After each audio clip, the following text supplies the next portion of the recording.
Okay, so hopefully you guys can see this. So we started out with a big pot. And then this is a second pot here. So what I did is there's a big round terracotta pot, and then I found a smaller base that was able to fit inside on top. So in here, so the water's fed from this way up over, and then here's the shower. And we didn't put a cap on. I just plugged it with a rock. But I would suggest putting a cap on. But right here is the drainage hole. You can move it anywhere you want, but because we only bought one size saw, I didn't want a big hole that the bird would get stuck in.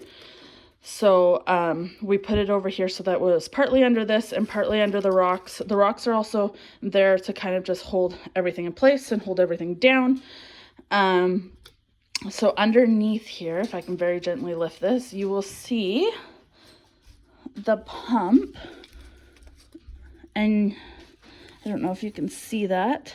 So that is the tubing that's attached to the pump, and it's fed up inside of that part there. Yeah, there you go. You can see it. So you can see that it is fed into there. There's also another hole in the back on the top, which I can kind of show you. And that is where the cord is supposed to be feeding out, but I don't know if you can see that right there. There's like kind of like a little half hole there. So we drilled that in there so that the cord could feed out. I gotta fix it now because it's all, yeah. So you wanna drill.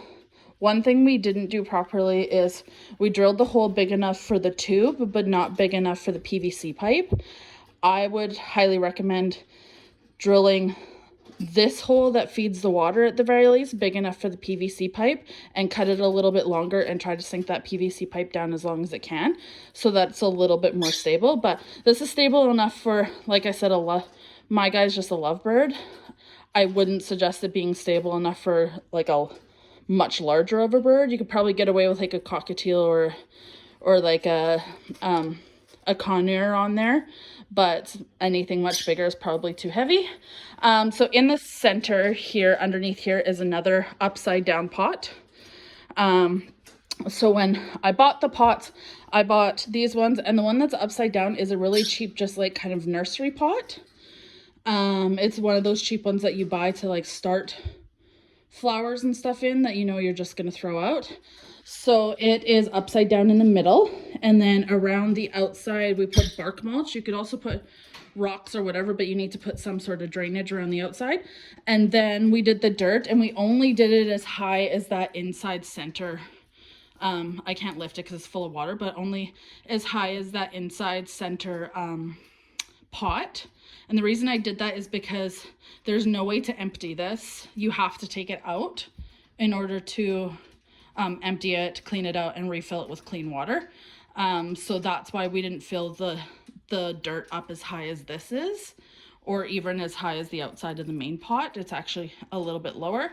Yeah, and then all of this is bird safe. So this is jade. This is an African violet.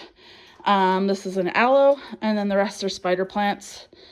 The research that I did said that they were all safe. And then the potting soil we made sure was just like a natural potting soil. It wasn't anything that had